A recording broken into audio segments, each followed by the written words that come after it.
Je voudrais vous parler du complotisme. J'étais hier soir, nous sommes aujourd'hui le 11 janvier 2018, et le soir à une soirée du centre Jean Jaurès, je crois que ça s'appelle comme ça, cité Malesherbes, à Paris, qui organise une série de conférences à l'occasion des 3 ans des événements autour de Charlie Hebdo. Et je voudrais réagir sur la question du complotisme en disant que c'est une problématique assez dangereuse que de manier l'attaque contre les complotistes, contre ceux qui pensent qu'il y a des complots ici et là. Je crois qu'effectivement il existe des complots. Complot contre les juifs, complot contre la France, complot pour substituer une chose à une autre, pour occulter un certain nombre d'informations, complot pour faire croire à un certain nombre de fantasmes et d'idéologies. Et en fait, le fait de dire qu'il y a des complots me paraît concevable. Nier qu'il y ait des complots, c'est ce que j'appellerais une forme d'apologétique. Et j'oubliais le complot nostradamique, qui est un complot aussi pour faire croire certaines choses. Donc, la notion de complot a souvent été utilisée par rapport aux maçons, francs-maçons, aux juifs, etc.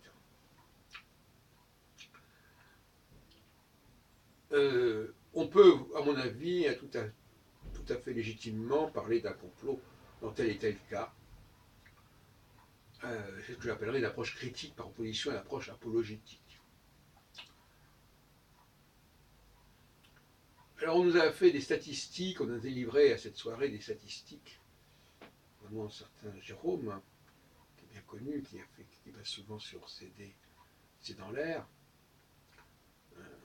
qui s'occupe d'un institut de sondage, et qui, faut croire, qu'on appelle Fourquet, et qui nous a expliqué quel était le profil des gens qui croyaient au complot. Et je suis parti trop tôt, mais j'avais envie de lui demander, avez-vous fait le profil de ceux qui n'y croient pas? Or, il se trouve que moi, je suis confronté souvent à des gens qui ne croient pas au complot et qui me paraissent aussi bizarres que ceux qui y croient. Donc j'aurais tendance à renvoyer dos à dos les deux camps.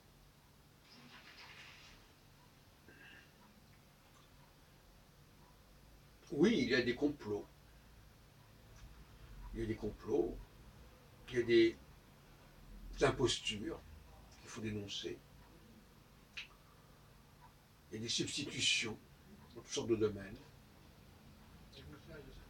il y a des remplacements à toutes sortes de niveaux.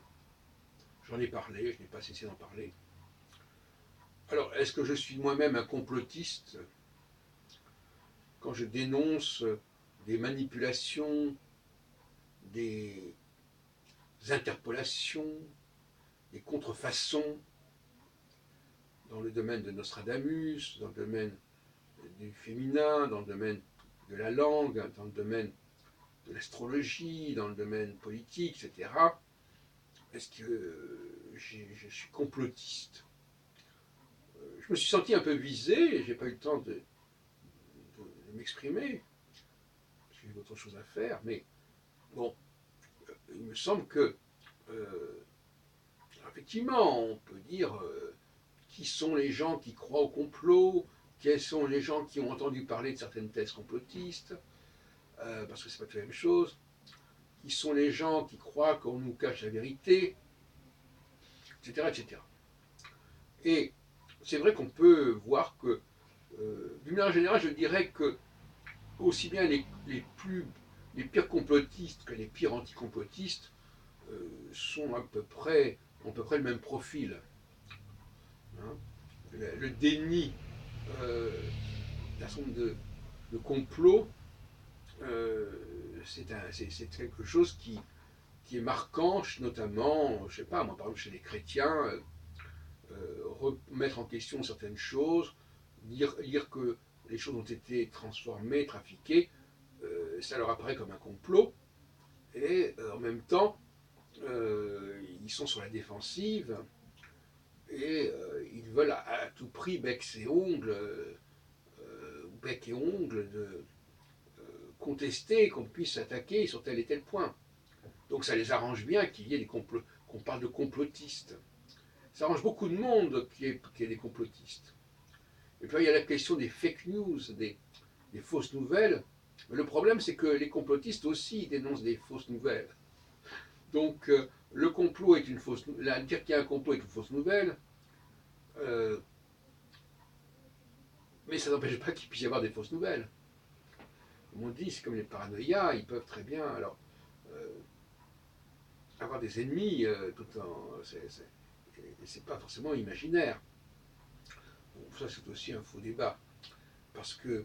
euh, alors, on peut effectivement dire que une fausse nouvelle, c'est quelque chose qui n'est pas assez fondé, qui n'est pas assez explicité, etc. etc. Ou qu'elle émane d'une source douteuse, etc., etc. Ce sont des arguments qu'on peut mettre en avant, bien sûr. Mais moi, je dirais qu'à la limite, ce que j'appelle le nouveau débat peut tout à fait être classé euh, parmi les mouvements complotistes. Moi, ça ne me gêne pas d'être complotiste, à la limite. Je pense que même que c'est assez honorable comme statut.